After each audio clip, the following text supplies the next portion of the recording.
മുഖ്യമന്ത്രിയുടെയും പ്രതിപക്ഷ നേതാവിന്റെയും രാഷ്ട്രീയ അവകാശങ്ങൾക്ക് വേദിയായി കാന്തപുരം AP അബൂബക്കർ മുസ്ലിയാർ നയിച്ച കേരള യാത്രാ സമാപന സമ്മേളനം. കേരളത്തിൽ കഴിഞ്ഞ 10 വർഷമായി വർഗീയ സംഘർഷങ്ങൾ ഉണ്ടാകാത്തതിന് കാരണം LDF സർക്കാരെന്ന് മുഖ്യമന്ത്രി പിണറായി വിജയൻ പറഞ്ഞു. വിദ്വേഷം പറയുന്നവരെ പൊന്നാടയിട്ട് സ്വീകരിക്കരുത് എന്ന് പ്രതിപക്ഷ നേതാവ് തുറന്നടിച്ചു. എന്നാൽ പരിപാടി രാഷ്ട്രീയ സമ്മേളനമല്ല എന്നായിരുന്നു കാന്തപുരം AP അബൂബക്കർ മുസ്ലിയാറുടെ മറുപടി. മാറാട് ഉൾപ്പെടെ കേരളത്തിൽ നടന്നിട്ടുള്ള വർഗീയ കലാപങ്ങൾ എണ്ണിപ്പറഞ്ഞുകൊണ്ടായിരുന്നു മുഖ്യമന്ത്രിയുടെ പ്രസംഗം. വർഗീയ സംഘർഷങ്ങൾ ഒഴിവാക്കാൻ ശക്തമായ നിലപാടെടുത്തതിനാലാണ് കഴിഞ്ഞ 10 വർഷമായി ഒരു വർഗീയ സംഘർഷം പോലും കേരളത്തിൽ ഉണ്ടാകാത്തത്. ന്യൂനപക്ഷം കേരളത്തിൽ ആശങ്കപ്പെടേണ്ടതില്ല. കേരളം ഒരു ശാന്തി തീരം. അധികാര കേന്ദ്രങ്ങളിൽ തങ്ങളുണ്ടെങ്കിലേ ചിലർക്ക് കാര്യങ്ങൾ ലഭിക്കൂ എന്ന് ചിലർ പറയുന്നുണ്ടെന്നും പ്രതിപക്ഷത്തെ ലക്ഷ്യമിട്ട് മുഖ്യമന്ത്രി. ഇവിടെ ചിലരുടെ വികാരം ഉണർത്താൻ ഉയർത്തുന്ന ചില വാദഗതികളുണ്ട്.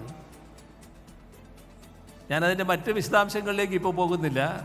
പക്ഷേ ചില കാര്യങ്ങൾ പ്രചരിപ്പിക്കുന്നതിന് വേണ്ടി പറയുന്ന ഒരു കാര്യം അധികാര കേന്ദ്രവുമായി ബന്ധപ്പെട്ടാണ്. അപ്പോൾ അധികാര കേന്ദ്രത്തിൽ ചിലരുണ്ടായാൽ മാത്രമേ ചില വിഭാഗങ്ങൾക്ക് ആവശ്യമായ സംരക്ഷണം കിട്ടൂ എന്ന് പറയുന്നുണ്ട്. മതേതരത്വം പറയാനും പ്രസംഗിക്കാനും എളുപ്പമാണ്. എന്നാൽ വിദ്വേഷം പറയുന്നവരെ പൊന്നാടയിട്ട് സ്വീകരിക്കരുത്. കാറിൽ കയറ്റിയാൽ പ്രശ്നമില്ലെന്നും ഇരട്ടത്താപ്പ് പാടില്ലെന്നും പ്രതിപക്ഷ നേതാവ്.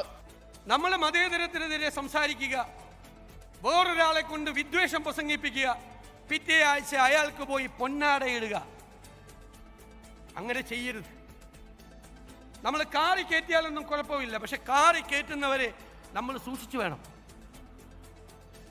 അവര് വിദ്വേഷം പ്രസംഗിക്കുന്നവരിലാകരുത് എന്ന് നമുക്ക് ഉറപ്പുവരുത്തണം.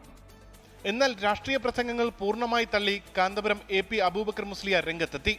ഞാൻ പറയുന്നത് ഈ സാഹോദര്യവും മതത്തിൻ്റെയും സ്നേഹത്തിൻ്റെയും പേരിലുള്ള ഒത്തുകൂടൽ ഒരു രാഷ്ട്രീയ മുതലെടുപ്പായി ആരും കരുതരുത്. ഇത് രാഷ്ട്രീയത്തിൻ്റെ ഒരു സമ്മേളനം അല്ല. മനുഷ്യർക്കൊപ്പം എന്ന പ്രമേയത്തിൽ ജനുവരി 1 കാസർഗോഡ് നിന്ന് ആരംഭിച്ച യാത്രയാണ് തിരുവനന്തപുരത്ത് സമാപിച്ചത്. 24 തിരുവനന്തപുരം. ലോകത്തെവിടെയായാലും ഏത് സമയത്തും 24 വാർത്തകളും ഓഗ്മെന്റഡ് റിയാലിറ്റി പാക്കേജുകളും എക്സ്പ്ലെയിനറുകളും വിശദമായി കാണാൻ ഞങ്ങളുടെ YouTube ചാനൽ നിങ്ങൾക്ക് സബ്സ്ക്രൈബ് ചെയ്യാം.